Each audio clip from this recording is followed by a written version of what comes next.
Hola, bienvenida a Proyecto Cristocéntricas, soy Sandra Barrera. Antes de comenzar nuestro episodio de hoy, déjame un me gusta, suscríbete al canal y califica el podcast en Spotify o en Apple Podcast. Y ahora sí, ponte los audífonos, toma tu Biblia, tu café y comencemos. Hola queridas hermanas y amigas, bienvenidas al podcast de Proyecto Cristocéntricas. Hace un tiempo compartí junto a mi amiga Araceli una serie de episodios sobre el falso evangelio de la prosperidad y hoy quiero cumplir una promesa que hice entonces, hablar sobre señales que indican si una iglesia está contaminada con este mensaje engañoso. Muchas veces las iglesias en las que nos congregamos están contaminadas de este falso evangelio sin siquiera darse cuenta, sin siquiera saberlo. Así que quiero invitarte a escuchar este episodio con tu Biblia abierta, en oración y con un corazón dispuesto, no para juzgar a otros, sino para examinar con sinceridad si tú estás siendo alimentada con la verdad de Dios o con una versión distorsionada de esa verdad. Pídele al Señor discernimiento y valor para seguir la verdad aunque te incomode. ¿Y qué es el falso evangelio de la prosperidad? Esas definiciones y explicaciones las dimos mi amiga Araceli y yo en los últimos 3 episodios que grabamos, así que te animo a que vayas y los escuches primero antes de escuchar este. Escúchalos y luego regresas aquí para que estés más clara sobre este tema y en contexto con lo que hoy te quiero hablar. Para darte una definición realmente rápida y concisa, el falso evangelio de la prosperidad enseña que la voluntad de Dios es que todos sus hijos sean ricos, sanos, exitosos y felices. Este falso evangelio promete que si tienes suficiente fe, puedes declarar bendiciones, pactar con Dios usando dinero y vivir libre de sufrimiento. Pero esto no es lo que nos enseña el verdadero evangelio, que es el evangelio de Jesucristo. Jesús dijo en Marcos 8:34, si alguno quiere venir en pos de mí, niéguese a sí mismo, tome su cruz y sígame. Este evangelio, como verás, no promete comodidad, promete una cruz. Pablo nos dice en 1 de Timoteo 6, del 9 al 10, porque los que quieren enriquecerse caen en tentación y lazo, y en muchas codicias necias y dañosas que hunden a los hombres en destrucción y perdición. Porque raíz de todos los males es el amor al dinero, el cual codiciando algunos se extraviaron de la fe y fueron traspasados de muchos dolores. Así que este mensaje falso está centrado en el ser humano, no está centrado en Dios, y promete lo que la Biblia no promete, pero además calla lo que la Biblia sí advierte, que tendremos aflicción, que la puerta es estrecha y que el camino es angosto. Te daré entonces 9 señales de que una iglesia se ha contaminado con el falso evangelio de la prosperidad. Esto te va a ser muy útil para evaluar tu congregación. La primera señal es que generalmente la predicación gira en torno al ser humano y no gira en torno a Dios. Cuando la predicación habla más sobre tus sueños, sobre tu potencial, tus bendiciones, pero no habla sobre los atributos de Dios, sobre su gloria, su soberanía, su justicia, y tampoco habla acerca de la necesidad constante de arrepentirse y de crecer en santidad, muy probablemente hay una desviación grave de la doctrina bíblica. Como dice Romanos 11:36, de Él, por Él y para Él son todas las cosas. A Él sea la gloria por los siglos. Amén. Y la iglesia debe reflejar esto constantemente, sobre todo en sus predicaciones. Una iglesia sana, entonces, ¿a quién debe predicar? Debe predicar a Dios, a Cristo, no debe predicar sobre el oyente. Debe enseñar sobre la necesidad de negarse a sí mismo, sobre el mandato que Dios da a los redimidos para vivir para la gloria de Dios. Así que la fe no se trata de autoestima, no se trata de empoderamientos y mucho menos de afirmaciones positivas. La segunda señal es que se minimiza o se rechaza el sufrimiento. Y el sufrimiento, según la Biblia, es parte del llamado del creyente. Filipenses 1:29 dice, porque a vosotros os es concedido a causa de Cristo no solo que creáis en Él, sino que también padezcáis por él. Como podemos ver en la Biblia, el mismo Señor Jesús y sus apóstoles padecieron, sufrieron bastante. Pablo, por ejemplo, fue apedreado y él siguió predicando con valentía. En Hechos 14:22 dice: es necesario que a través de muchas tribulaciones entremos en el reino de Dios. Así que una iglesia que niega la realidad del sufrimiento y lo atribuye a la falta de fe está definitivamente distorsionando la verdad bíblica. La tercera señal es que se usan frases como decláralo o pacta tu milagro. Estas expresiones no aparecen en las escrituras y reflejan una teología que ve a Dios como un sirviente de nuestras palabras, como el que ejecuta nuestras órdenes. Y Jesús nos enseñó a orar de una forma bastante diferente. Puedes ver en Mateo 6 cómo Jesús nos enseña a orar diciéndole a Dios Padre: Señor, hágase tu voluntad, como en el cielo, así también en la tierra. Y el mismo Señor Jesús oró en el Getsemaní. Le dijo al Señor: no se haga mi voluntad, sino la tuya. La cuarta señal es el uso torcido de versículos bíblicos. Textos como, por ejemplo, Jeremías 29:11 y muchos otros se sacan de contexto para afirmar prosperidad material. El versículo dice: porque yo sé los pensamientos que tengo acerca de vosotros, pensamientos de paz y no de mal. Pero resulta que este versículo fue dado a Israel en el exilio.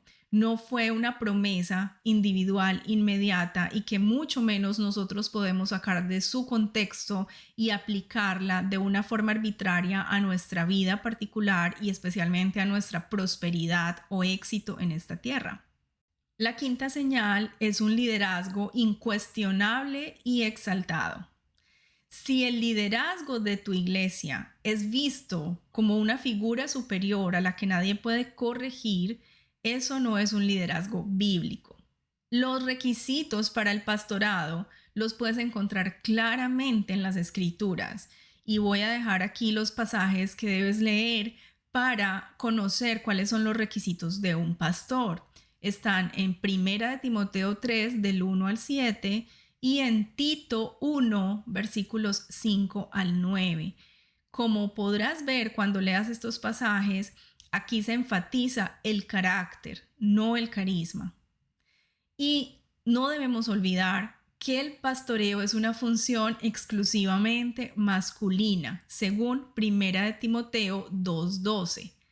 Así que si tu iglesia está ignorando estos requisitos para los pastores, para los líderes, si ignora estas enseñanzas, ya ha comenzado a transgredir gravemente la autoridad de la palabra de Dios. La palabra de Dios no es opcional para el creyente, es un mandato, es un absoluto, es nuestra autoridad máxima. La sexta señal es la manipulación financiera. Cuando se enseña que dar dinero traerá milagros a tu vida, se está mercantilizando la fe.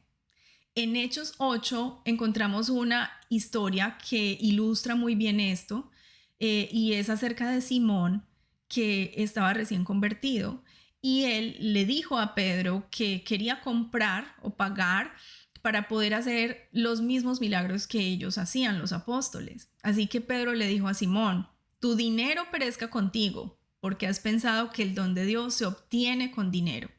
Así que esa enseñanza es completamente falsa y antibíblica. No hay nada que tú puedas hacer para atraer el favor de Dios, nada que puedas comprar de Dios. Dios es insobornable. La séptima señal es que no se predica expositivamente la palabra de Dios. Si el pastor de tu iglesia no predica la palabra versículo por versículo y más bien se enfoca en armar predicaciones o temas o exposiciones motivacionales o series de autoayuda, entonces tu iglesia te está alimentando con leche muy adulterada. Pablo dijo en Hechos 20:27: porque no he rehuido anunciaros todo el consejo de Dios. Los pastores tienen el mandato de alimentar a las ovejas, de pastorearlas, y las deben alimentar con leche espiritual no adulterada, es decir, con la exposición de las escrituras, que fue lo que Dios nos dejó a la iglesia para crecer en santificación y para conocerlo cada vez más profundamente a Él. Si esto no se predica y en su lugar se está predicando motivación o autoayuda, el resultado obvio es que la iglesia no está conociendo a Dios, no está conociendo los atributos de Dios, no está creciendo en el conocimiento de Él y tampoco está creciendo en santidad, porque no se le está confrontando e instruyendo a través de la palabra de Dios. La señal número 8 es que no se predica el arrepentimiento ni la conversión verdadera. Si leemos el Nuevo Testamento, encontraremos que Jesús, Juan el Bautista y los apóstoles comenzaron siempre su ministerio llamando al arrepentimiento, anunciando que el reino de los cielos se había acercado. Una oración de fe sin arrepentimiento genuino no salva. Hechos 3:19 dice: arrepentíos y convertíos para que sean borrados vuestros pecados. Esto también lo podemos encontrar en diversos pasajes bíblicos del Nuevo Testamento. Para darte algunos ejemplos, está Mateo 3:2 y Mateo 4:17. Siempre vas a encontrar que se predica el evangelio, pero antes se llama al arrepentimiento, a la conversión, a la fe en Cristo. Así que una oración de fe sin nada de estos componentes realmente no lleva a una conversión verdadera. Luego te andan predicando que no puedes dudar de tu salvación porque es pecado. Pero Primera de Juan también nos enseña que nosotros debemos examinarnos constantemente para comprobar si estamos andando en la luz. Y la señal número 9 es que en tu iglesia los pastores o el liderazgo tienen estilo de vida lujosos y le dan mucho énfasis al espectáculo. Cuando los líderes viven en opulencia y los servicios o reuniones parecen conciertos o shows emocionales con luces, con grandes pantallas, con música de fondo cuando se está predicando o cuando se está orando, claramente aquí no se está buscando honrar y reverenciar a Dios. Se está buscando mover las emociones del oyente. Hebreos 12:28 nos recuerda: tengamos gratitud y mediante ella sirvamos a Dios, agradándole con temor y reverencia. La iglesia está llamada a servir a Dios, a glorificar a Dios, a agradar a Dios con temor y reverencia, no a hacer cosas atractivas para los asistentes. ¿Qué hacer si estás en una iglesia con estas características? Bueno, lo primero es que ores a Dios. Pídele al Señor discernimiento. Santiago capítulo 1 dice que podemos pedirle al Señor sabiduría si estamos faltos de ella y que Él nos la dará en abundancia. Así que pidámosle esa sabiduría y ese discernimiento para poder juzgar adecuadamente con la palabra de Dios. Y también pídele valor y obediencia para acatar lo que Él dice en su palabra por encima de tus emociones o sentimientos o vínculos con las personas de esta iglesia. Lo segundo, examina todo con la palabra, como te decía. No sigas lo que te hace sentir bien, no sigas lo que te agrada, sino lo que es fiel a la verdad, aunque al principio te sea incómodo. Esta es una gran evidencia de si tú eres una verdadera creyente. Tercero, busca consejo sabio. Si conoces creyentes maduras que amen las escrituras, que no estén en esta misma línea, pide consejo de esas personas. Lo siguiente que debes hacer es confrontar con humildad si es posible. Si no hay apertura, entonces reconoce la señal y sal de ahí. Sal de ahí si es necesario. No salgas enojada, sino sal por obediencia, porque tu alma está en juego. Y ahora la pregunta es: ¿cómo puedo encontrar una iglesia centrada en la palabra de Dios y en Cristo?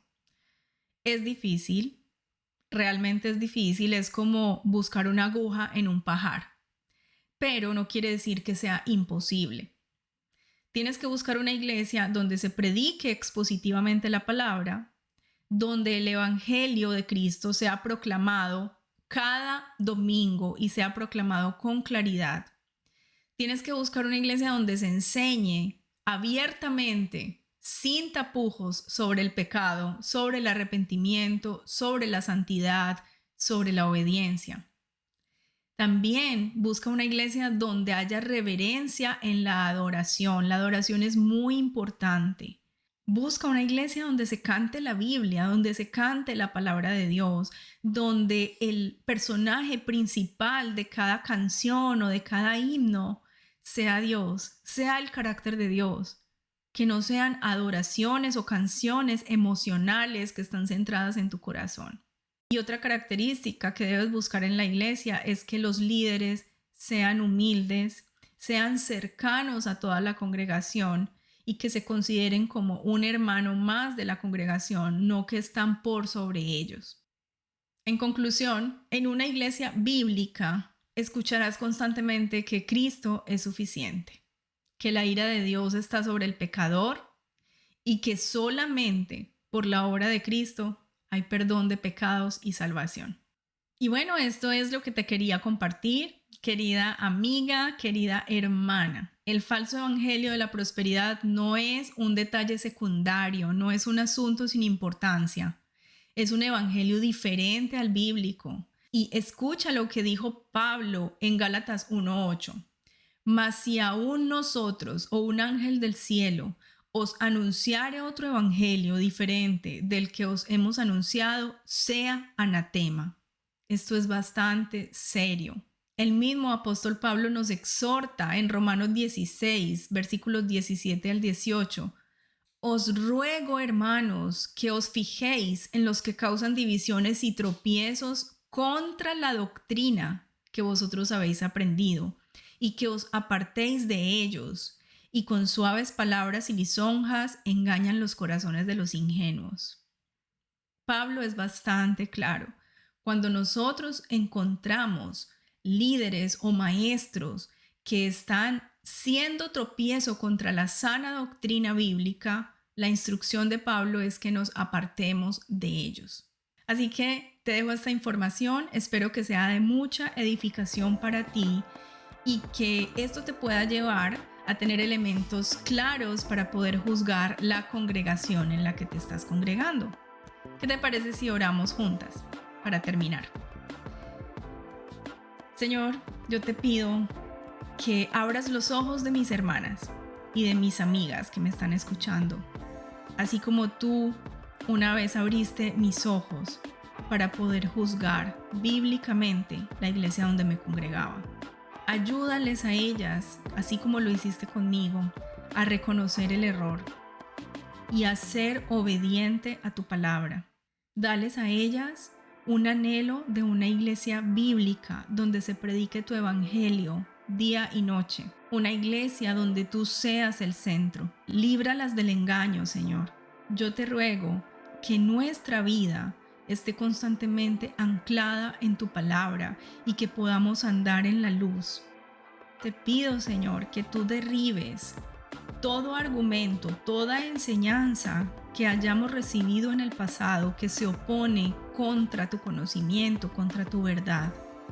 Ayúdanos a desaprender lo que no es bíblico y a aprender de nuevo lo que es de acuerdo a la Escritura.